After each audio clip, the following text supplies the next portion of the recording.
అందరికీ నమస్కారం. Welcome to Indian culture and spirituality channel. Gayatri మంత్రం ఎంతో పవిత్రమైనది. గాయత్రిని వేదమాత అని అంటారు. ఈ మంత్రాన్ని బీజ మంత్రం అని అంటారు. అంటే ఒక విత్తనం నుంచి ఒక మొక్క ఎలా వస్తుందో ఈ గాయత్రి మంత్రం నుంచి మొత్తం సృష్టి కూడా ఆవిర్భవించింది అని అంటారు. మరి ఇంత గొప్ప మంత్రం ప్రతిరోజు మనం జపిస్తే మన డే టు డే లైఫ్లో ఎన్నో మార్పులు వస్తాయి అని, ఈ మంత్రం ఎంతో మంది జీవితాల్ని మార్చివేసింది అని నేను విన్నాను.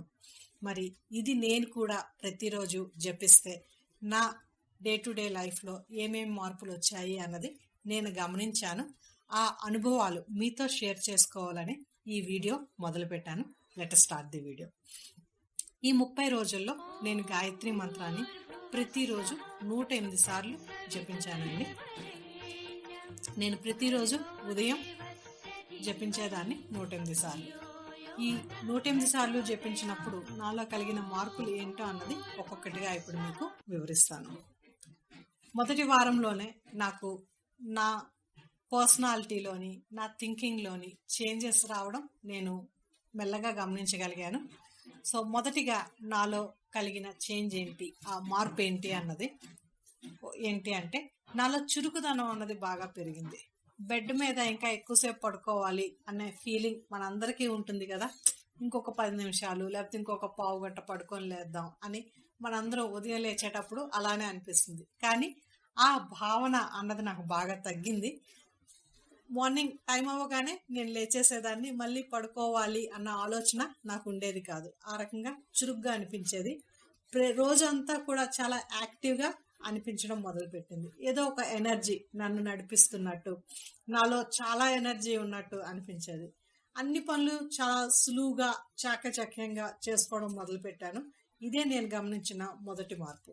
ఇక రెండో మార్పు ఏంటి అంటే, నాలోని టైం మేనేజ్మెంట్ అన్నది బాగా పెరిగింది. టైం మేనేజ్మెంట్ అంటే సమయాన్ని కరెక్ట్గా సద్వినియోగం చేసుకోవడం. గాయత్రి మంత్రం మొదలుపెట్టిన తర్వాత టైం మేనేజ్మెంట్ మీద నాకు చాలా అవగాహన పెరిగింది. అంటే ఒక పని నేను అరగంట చేసేదాన్ని అనుకుంటే ఇప్పుడు ఆ పని తొందరగా చేసుకోవడం, అది కూడా కంప్లీట్నెస్ అంటే అందులోని ఎటువంటి తప్పులు లేకుండా పర్ఫెక్షనిస్ట్ కూడా నేను అవ్వగలిగాను. 30 నిమిషాలు పట్టే పని ఇప్పుడు 15 నిమిషాలు 20 నిమిషాల్లో కంప్లీట్ అవడం మొదలుపడింది. ఇలా ఈ ప్రతి పని నేను కంప్లీట్ చేసుకోవడం, అది కూడా పర్ఫెక్షన్తో చేసుకోవడం వల్ల నాకంటూ ఒక పర్సనల్ సమయం దొరికింది. ఈ పర్సనల్ సమయంలో నేను చాంటింగ్ చేసుకునేదాన్ని, మంచి పుస్తకాలు చదువుకునేదాన్ని, లేదా మెడిటేషన్ చేసుకునేదాన్ని. ఈ విధంగా ఇది నాకు అన్ని రకాలుగా కూడా ఉపయోగపడింది. ఇక ఇప్పుడు నాలో వచ్చిన మూడో మార్పు ఏంటో చూద్దాం. బద్ధకం, లేజినెస్. మనందరికీ కూడా నౌవేడేస్ ఈ బద్ధకం, లేజినెస్ అన్నది కామన్ కదా. కానీ గాయత్రి మంత్రం చదివిన తర్వాత ఒక ఎనర్జీ క్రియేట్ అవుతుందండి. అది మిమ్మల్ని ఖచ్చితంగా సోమరిపోతులాగా బద్ధకంగా కూర్చొనివ్వదు. ఓకే, సో ఆ బద్ధకం అన్నది క్రమేపీ తగ్గుతూ వచ్చింది. ఎప్పుడు చూసినా కూడా నేను ఎనర్జెటిక్గా కనిపిస్తూ ఉన్నాను. ఇంతకు ముందు ఏదైనా పని చేసేటప్పుడు ఇప్పుడేం తొందర, తర్వాత చేసుకుందాంలే, ఇంకా టైం ఉంది కదా అని అనిపించేది. దాన్నే ఇంగ్లీష్లో ప్రొక్రాస్టినేషన్ అంటారు. ప్రొక్రాస్టినేషన్ అంటే తర్వాత పుష్ చేస్తూ ఉండడం పనిని, ఇప్పుడేం అవసరం తర్వాత చేసుకుందామని. బట్ ఈ గాయత్రి మంత్రం చదివిన తర్వాత ప్రొక్రాస్టినేషన్ అనేది పోయింది. ముందు కంప్లీట్ చేసేద్దాం, ఈ పని ఇప్పుడే అయిపోని, తర్వాత ఆ మిగిలిన సమయాన్ని ఇంకేదైనా మంచి పనికి ఉపయోగిద్దాం అన్న ఆలోచన పెరగడం వల్ల ఈ ప్రొక్రాస్టినేషన్ అనేది కంప్లీట్గా తగ్గిపోయింది. ఇంకా నాలుగవ మార్పు అందరి లేడీస్కి బాగా నచ్చుతుంది. గాయత్రి మంత్రం జపించడం వల్ల మనలో ఒక తేజస్సు అన్నది మొదలవుతుంది. ఇది నా చుట్టూ ఉన్న ఫ్రెండ్స్ అండ్ ఫ్యామిలీ మెంబర్స్ గమనించారు. నేను పెద్దగా మేకప్ చేసుకోకపోయినా ఫేస్ ఎప్పుడు ఫ్రెష్గా ఉండేది, ఫేస్లో ఒక గ్లో ఉండేది. అందరూ అడిగేవారు, ఏం క్రీమ్ వాడుతున్నావు, ఏం చేంజెస్ చేసావు నీ మేకప్లో, you are looking more beautiful, you are looking more attractive అనేసి. కానీ ఇదంతా కూడా గాయత్రి మంత్రమేనండి, అమ్మవారే. ఆ గ్లో అన్నది అంటే మనకి లోపల ఉన్న ఒత్తిడి అన్నది తగ్గిపోతుంది. మనసు చాలా పీస్ఫుల్గా ఉంటుంది. ఎప్పుడైతే ప్రశాంతత ఉంటుందో, ఎప్పుడైతే ఒత్తిడి తగ్గిపోతుందో, మనకి ఒక హ్యాపీనెస్ అన్నది మన ఫేస్లోనే కనిపిస్తుంది. దాన్నే గ్లో అని కూడా అనొచ్చు. కాన్సన్ట్రేషన్ అనేది బాగా పెరిగింది. ఏకాగ్రత పెరగడం వల్ల నా పనులన్నీ చాలా బాగా చేసుకోగలిగాను. చిన్న చిన్న ఒత్తిళ్ళన్నీ కూడా భయపడడం మానేశాను. ఇది ఈ 4 మార్పులు నేను బాగా ఐడెంటిఫై చేసుకోగలిగాను ఈ 30 రోజుల్లోని. ఈ మార్పులు నేనే కాదు, నా చుట్టూ ఉన్న ఫ్యామిలీ అండ్ ఫ్రెండ్స్ కూడా గమనించగలిగారు. ఇప్పుడు మీకు కొన్ని సందేహాలు ఉండొచ్చు గాయత్రి మంత్రం జపించడంలోని. కొన్ని సందేహాలకి నేను ఇప్పుడు మీకు కొన్ని ప్రశ్నలకి నేను ఇప్పుడు సమాధానాలు చెప్తున్నాను. మొదటిగా, గాయత్రి మంత్రాన్ని ప్రతిరోజు ఏ సమయంలో జపిస్తే మనకి మంచి ఫలితాలు వస్తాయి అన్నది అందరూ అడిగే మొదటి ప్రశ్న. గాయత్రి మంత్రం బ్రహ్మ ముహూర్తంలో జపించగలిగితే మంచి ఫలితాలు కలుగుతాయి. బ్రహ్మ ముహూర్తం అన్నది ప్రతిరోజు కూడా సూర్యోదయానికి 1 గంట 35 నిమిషాలు ముందు మొదలవుతుంది. అంటే మీరు ఏ భూభాగంలో ఉన్నా కూడా మీకు సన్ రైజ్, సూర్యోదయం ఏ సమయానికి జరుగుతుంది ఆ సమయానికి 1 గంట 35 నిమిషాల ముందు మీకు గాయత్రి అంటే బ్రహ్మ ముహూర్తం అనేది మొదలవుతుంది. ఈ బ్రహ్మ ముహూర్తంలో నిద్ర లేవడం నాకు కష్టంగా ఉంది అని మీరు అనుకుంటే, మీరు బ్రహ్మ ముహూర్తంలోనే కాదు, లేచిన తర్వాత కూడా గాయత్రి మంత్రాన్ని జపించవచ్చు. అంతేకాదు సాయంకాలం కూడా మీ పనులన్నీ అయిపోయిన తర్వాత సాయంకాలం కూడా జపించవచ్చు. మీరు బ్రహ్మ ముహూర్తంలో లేవటం లేదు కదా అని మీరు గాయత్రి మంత్రాన్ని జపించడం మానేవద్దు. ఇక ఆడవాళ్ళు పీరియడ్ సమయంలో గాయత్రి మంత్రాన్ని జపించవచ్చా లేదా అన్నది చాలామంది అడుగుతారు. దీనికి నా సమాధానం అండి, గాయత్రి మంత్రాన్ని పీరియడ్ సమయంలో ఆడవాళ్ళు జపించకుండా ఉండడమే మంచిది అన్నది నా ఒపీనియన్.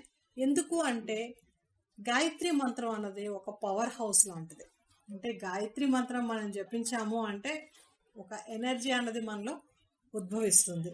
కానీ పీరియడ్ సమయంలో ఆడవాళ్ళకి హార్మోనల్ చేంజెస్ ఉంటాయి, కొంచెం మూడ్ సరిగ్గా ఉండదు, అంతేకాదు బాడీ కొంచెం వీక్గా ఉంటుంది.